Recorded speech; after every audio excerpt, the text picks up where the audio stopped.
Assalamualaikum warahmatullahi wabarakatuh. Perkenalkan, nama saya Usman Pertiwi dengan NIM 2465059. Pada video kali ini, saya akan menjelaskan tentang tugas Artificial Intelligence, yaitu 10 aplikasi online kecerdasan buatan. Pada nomor pertama, ada kecerdasan buatan berbasis simbolik AI. Ini berfokus pada representasi pengetahuan menggunakan simbol-simbol dan aturan logika.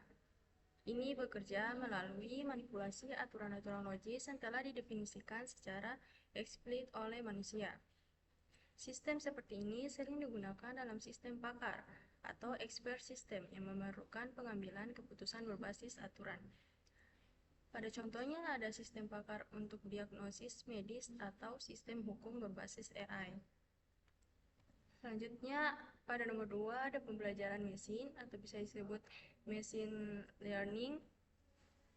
Ini berfokus pada pengembangan algoritma yang memungkinkan komputer untuk belajar dari data tanpa aturan eksplisit yang diprogram oleh manusia. Pembelajaran ini mencakup pendekatan seperti pembelajaran terawasi tanpa pengawasan dan pembelajaran penguatan. Selanjutnya, pada nomor ketiga ada jaringan saraf tiruan yang bisa disebut artificial neural networks. Pada nomor 3 ini menggunakan jaringan saraf yang terinspirasi dari cara kerja otak manusia. AI ini untuk memproses data yang lebih kompleks dan melakukan tugas seperti pengenalan gambar, suara, dan memprosesan bahasa alami dengan tingkat akurasi yang tinggi. Pada contohnya ada teknologi pengenalan wajah, asisten virtual, dan mobil otonom.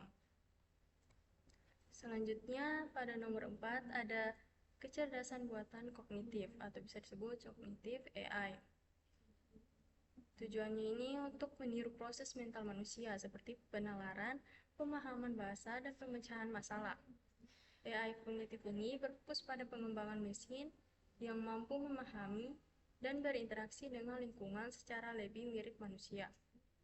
Pada contohnya, sistem ini memprosesan bahasa alami, chatbot pintar, dan agent AI untuk asisten virtual. Baik, pada nomor 5 ada pemrosesan bahasa alami atau Natural Language Processing atau bisa disebut NLP. Ini mempelajari dan mengembangkan kemampuan mesin untuk memahami, memproses, dan menghasilkan bahasa manusia secara alami. Ini juga mencakup penerjemahan bahasa, pembuatan teks, dan pemahaman konteks percakapan. Pada contohnya ada Google Translate, chatbot, asisten virtual seperti Siri dan Alexa. Dan nomor 6 yaitu kecerdasan buatan general atau disebut Artificial Generative Intelligence atau MAG. Ini berfokus pada pengembangan AI yang memiliki kecerdasan umum seperti manusia yang mampu belajar dan beradaptasi dengan berbagai jenis tugas bukan hanya spesifik. Ini juga merupakan bentuk AI yang dapat melakukan berbagai jenis tugas kognitif manusia secara luas. Pada contohnya, saat ini AGI masih merupakan tujuan jangka panjang dari penelitian AI dan belum tercapai. Selanjutnya pada nomor 7 yaitu robotika cerdas atau intelligent robotics. Pada nomor 7 ini memfokuskan pengembangan pada robot yang dapat melakukan tugas fisik secara mandiri atau disebut otomatis dengan kemampuan kognitif yang kuat.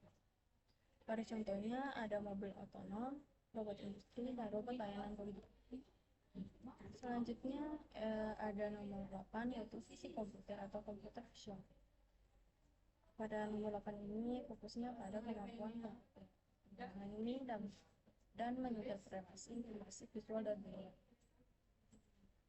Pada contohnya ada teknologi pengenalan wajah, analisis gambar medis, dan mobil otonom yang bisa melihat jalan.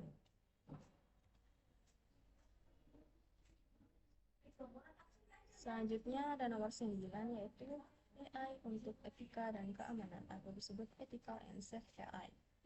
Ini bertanggung jawab pada fokus pengembangan AI yang mengikuti prinsip-prinsip etika, keadilan, privasi, dan keamanan.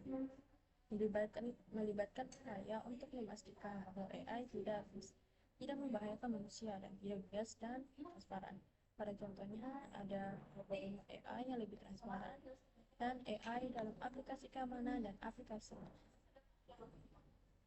Dan yang terakhir ada nomor 10, yaitu AI dalam kehidupan sosial dan ekonomi. Pada nomor 10 ini melibatkan penelitian tentang dampak sosial, ekonomi maupun budaya dari AI, termasuk implikasinya terhadap pekerjaan, asasi manusia, ekonomi, dan kebijakan pemerintah. Pada contohnya ada otomasi di tempat kerja AI dalam kesehatan dan pendidikan, AI juga dalam pengambilan keputusan pemerintah. Sekian, terima kasih. Wabillahi taufiq wal hidayah. Assalamualaikum warahmatullahi wabarakatuh.